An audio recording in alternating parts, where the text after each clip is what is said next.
ನಿವೃತ್ತ ಡಿಜಿಐಜಿಪಿ ಓಂ ಪ್ರಕಾಶ್ ಅವರ ಭರ್ಬರ ಕೊಲೆಯಾಗಿದೆ. ಕೊಲೆಯ ನಂತರದಲ್ಲಿ ಒಂದಷ್ಟು ಅಪ್ಡೇಟ್ಗಳು ಸಿಗ್ತಾ ಇದ್ದಾವೆ. ಈ ಕೊಲೆಗೆ ಸಂಬಂಧಪಟ್ಟ ಹಾಗೆ ಏನಾಗಿರಬಹುದು, ಏನಾಗಿದೆ, ಈ ಕುರಿತಂತೆ ಒಂದೊಂದೇ ಸತ್ಯಗಳು ಬಯಲಾಗ್ತಾ ಇದ್ದಾವೆ. ಈಗಾಗಲೇ ಗೊತ್ತಿದೆ, 3 ಅಂತಸ್ತಿನ ಮನೆ ಅದು. ಆ 3 ಅಂತಸ್ತಿನ ಮನೆಯಲ್ಲಿ ಪತ್ನಿ ಪಲ್ಲವಿ ಪತಿಯನ್ನು ಕೊಲೆ ಮಾಡಿದ್ದಾರೆ ಅಂತ ಹೇಳಲಾಗ್ತಾ ಇದೆ. ಪತಿ ಈ ಹಿಂದೆ ಪೊಲೀಸ್ ಮಹಾನಿರ್ದೇಶಕರಾಗಿದ್ದಂಥವರು 2015ರಲ್ಲಿ ಪೊಲೀಸ್ ಮಹಾನಿರ್ದೇಶಕರಾಗಿದ್ದರು. ಅದಾದ ನಂತರ ಸುಮಾರು ವರ್ಷಗಳಿಂದ ಕೌಟುಂಬಿಕ ಕಲಹ ಇತ್ತು. ಭೂಮಿಗೆ ಸಂಬಂಧಪಟ್ಟ ಹಾಗೆ, ಆಸ್ತಿಗೆ ಸಂಬಂಧಪಟ್ಟ ಹಾಗೆ, ಜಮೀನಿಗೆ ಸಂಬಂಧಪಟ್ಟ ಹಾಗೆ, ಹಣಕಾಸಿಗೆ ಸಂಬಂಧಪಟ್ಟ ಹಾಗೆ ಸಾಕಷ್ಟು ಸಮಸ್ಯೆಗಳಾಗ್ತಾ ಇತ್ತು ಮನೆಯಲ್ಲಿ. ಕೌಟುಂಬಿಕ ಕಲಹ ಅಂತೂ ಆಗ್ತಾನೆ ಇತ್ತು ಅಂತ ಹೇಳಲಾಗ್ತಾ ಇದೆ.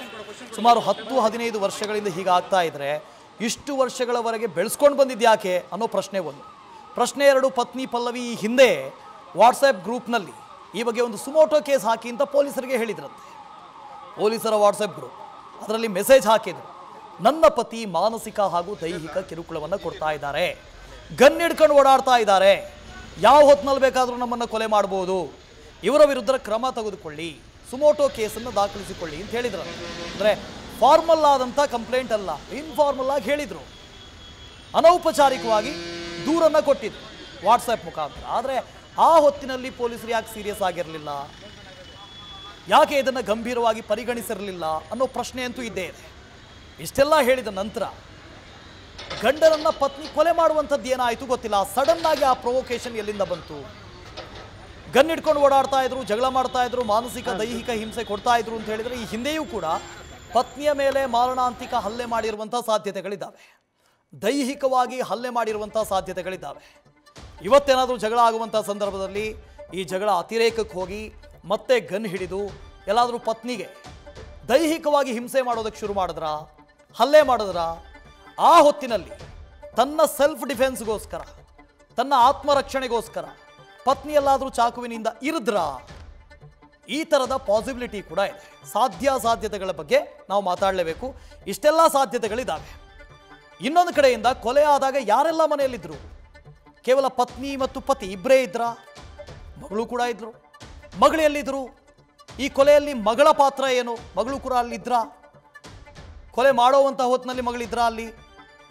ಎಲ್ಲ ಪ್ರಶ್ನೆಗಳಿದ್ದಾವೆ. ಇದಕ್ಕೆಲ್ಲದಕ್ಕೂ ಉತ್ತರ ಸಿಗ್ತಾ ಹೋಗಬೇಕು. ಓಂ ಪ್ರಕಾಶ್ರನ್ನ ಕೊಂದು ವಿಡಿಯೋ ಕಾಲ್ ಮಾಡಿದ್ರಂತೆ ಪತ್ನಿ ಪಲ್ಲವಿ. ಪೊಲೀಸರಿಗೆ ಕರೆ ಮಾಡಿದ್ರು ಪತ್ನಿ ಪಲ್ಲವಿ. ಅದು ಸಾಮಾನ್ಯ ಕರೆ ಅಲ್ಲ, ವಿಡಿಯೋ ಕಾಲ್ ಮಾಡಿದ್ರು. ಪೊಲೀಸರಿಗೆ ಕರೆ ಮಾಡಿ ಕೊಲೆ ವಿಚಾರವನ್ನ ಪಲ್ಲವಿ ತಿಳಿಸಿದ್ರು. ಸೊ ಇಲ್ಲಿ ಕೊಲೆ ಮಾಡಿದ್ದೀನಿ ಅಂತ ಹೇಳಿದ್ದು ಪತ್ನಿಯೇ, ಹಾಗಾಗಿ ಪತ್ನಿಯೇ ಕೊಲೆ ಮಾಡಿದ್ದಾರೆ ಅಂತ ಆಗ್ಲಿಂದ ಹೇಳ್ತಾ ಇದ್ದೀವಿ. ಈಗ ಶಂಕೆ ಅಲ್ಲ, ಇದು ಕನ್ಫರ್ಮ್ ಆದ ರೀತಿಯಲ್ಲಿ ಕಾಣಿಸ್ತಾ ಇದೆ. ಕೊಲೆ ಮಾಡಿರೋದಾಗಿ ಪಲ್ಲವಿಯೇ ವಿಡಿಯೋ ಕಾಲ್ ಮಾಡಿ ಪೊಲೀಸರಿಗೆ ತಿಳಿಸಿದ್ದಾರೆ. ಈ ಹಿಂದೆ ವಾಟ್ಸಪ್ನ ಮುಖಾಂತರ ಕಂಪ್ಲೇಂಟ್ ಕೂಡ ಕೊಟ್ಟಿದ್ರು, ಸುಮೋಟೋ ಕೇಸನ್ನು ದಾಖಲಿಸಿಕೊಳ್ಳಿ ಅಂತ ಹೇಳಿದ್ರು. ಗಂಡನ ವಿರುದ್ಧ ಒಂದಷ್ಟು ಆಪಾದನೆಗಳನ್ನು ಮಾಡಿದ್ರು, ಆರೋಪಗಳನ್ನು ಮಾಡಿದ್ರು. ಅದಾದ ನಂತರ ಕೊಲೆ ಇವತ್ತಾಗಿರೋದು. ಕೊಲೆಯಾದ ನಂತರ ಪತ್ನಿಯೇ ವಿಡಿಯೋ ಕಾಲ್ ಮಾಡಿ ಪೊಲೀಸರಿಗೆ ವಿಷಯವನ್ನು ತಿಳಿಸಿದ್ರು, ನಾನು ಕೊಲೆ ಮಾಡಿದ್ದೀನಿ ಅಂತ. ಸೊ ನಿಜಕ್ಕೂ ಇದು ಪ್ಲ್ಯಾಂಡ್ ಮರ್ಡರಾ? ಕೊಲೆ ಮಾಡಲೇಬೇಕು ಅಂತಿದ್ರಾ? ಅಥವಾ ಸಡನ್ ಆಗಿ ಪ್ರೊವೊಕೇಶನ್? ಆ ಹೊತ್ತಿನಲ್ಲಿ ಕೊಲೆ ಮಾಡಬೇಕಾಗಿ ಬಂತ? ಇದು ನಂತರದ ವಿಚಾರಣೆಯಲ್ಲಿ ಗೊತ್ತಾಗ್ತಾ ಹೋಗುತ್ತೆ. ಯಾಕೆಂದರೆ ಈ ಹಿಂದಿನಿಂದಲೂ ಅವರು ಓಂ ಪ್ರಕಾಶ್ ಅವರು ಪತ್ನಿಗೆ ಕಿರುಕುಳವನ್ನು ಕೊಡ್ತಾ ಇದ್ರು, ಮಗಳಿಗೆ ಕಿರುಕುಳ ಕೊಡ್ತಾ ಇದ್ರು, ಮಾನಸಿಕ ದೈಹಿಕ ಹಿಂಸೆ ಕೊಡ್ತಾ ಇದ್ರು. ಇದರ ಬಗ್ಗೆ ಮೊದಲೇ ಅವರು ಹೇಳ್ಕೊಂಡಿದ್ದಾರೆ, ಪತ್ನಿ ಕೂಡ ಹೇಳ್ಕೊಂಡಿದ್ದಾರೆ. ಹಾಗಾಗಿ ಇಲ್ಲಿ ಸಡನ್ ಪ್ರೊವೊಕೇಶನ್ ಆಗಿರುವಂಥ ಸಾಧ್ಯತೆ ಇದೆ. ಎಲ್ಲಾದರೂ ಜಗಳ ಅತಿರೇಕಕ್ಕೆ ಹೋಗಿ ಇನ್ನೇನೂ ಮಾಡೋದಕ್ಕೆ ಸಾಧ್ಯ ಇಲ್ಲ ಅನ್ನೋ ಹೊತ್ತಿನಲ್ಲಿ ಪತ್ನಿ ಕೊಲೆ ಮಾಡಿರುವಂಥ ಸಾಧ್ಯತೆ ಕೂಡ ಇದೆ. ಹಾಗಾಗಿ ಅವರೇ ಪೊಲೀಸರಿಗೆ ಕರೆ ಮಾಡಿದ್ದಾರೆ, ಪೊಲೀಸರಿಗೆ ಹೇಳಿದ್ದಾರೆ, ಒಂದು ವೇಳೆ ಕೊಲೆನೇ ಮಾಡಬೇಕು ಅಂತ ಇದ್ದಿದ್ರೆ, ಪ್ರೀ ಪ್ಲ್ಯಾಂಡ್ ಆಗಿದ್ದರೆ ತಪ್ಪಿಸಿಕೊಳ್ಳೋದಕ್ಕೆ ಪ್ಲ್ಯಾನ್ ಮಾಡುವುದಾಗೆ ಆಗಿತ್ತು. ಕೊಲೆ ಆದ ನಂತರ ಬಾಗಿಲು ಹಾಕಿ ಅವ್ರ ಪಾಡಿಗೆ ಓಡಿ ಹೋಗ್ಬೋದಾಗಿತ್ತು, ತಪ್ಪಿಸ್ಕೊಳ್ಬೋದಾಗಿತ್ತು. ಆದರೆ ಇಲ್ಲಿ ತಪ್ಪಿಸಿಕೊಳ್ಳುವಂಥ ಯಾವುದೇ ಪ್ರಯತ್ನ ಆಗಿಲ್ಲ.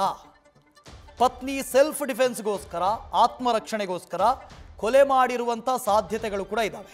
ಹಾಗಾಗಿ ಪೊಲೀಸರಿಗೆ ತಾನೇ ಸ್ವತಃ ಕರೆ ಮಾಡಿ ಕೊಲೆ ಮಾಡಿದ್ದೀನಿ ಅಂತ ಹೇಳಿದ್ದಾರೆ, ಇಡೀ ಘಟನೆ ಬಗ್ಗೆ ಹೇಳಿದ್ದಾರೆ. ಹಾಗಾಗಿ ಪೊಲೀಸರು HSR ಲೇಔಟ್ನ ಓಂ ಪ್ರಕಾಶ್ ಅವರ ಮನೆಗೆ ದೌಡಾಯಿಸಿದ್ದಾರೆ. ಸಂಪೂರ್ಣ ಅಲ್ಲಿರುವಂಥ ಮಾಹಿತಿಯನ್ನು ಕಲೆ ಹಾಕಿದ್ದಾರೆ, ಎವಿಡೆನ್ಸ್ಗಳನ್ನು ಕಲೆ ಹಾಕಿದ್ದಾರೆ. FSLನ ಟೀಮ್ ಕೂಡ ಬಂದಿದೆ, ಎಲ್ಲ ಎವಿಡೆನ್ಸ್ಗಳನ್ನು ಅವರು ಕೂಡ ಕಲೆ ಹಾಕಿದ್ದಾರೆ.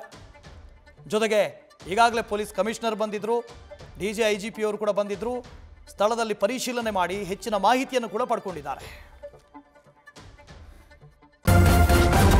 ನ್ಯೂಸ್ ಫಸ್ಟ್ ನಿರ್ಭೀತಿಯಿಂದ ನಿಮ್ಮ ಪರವಾಗಿ.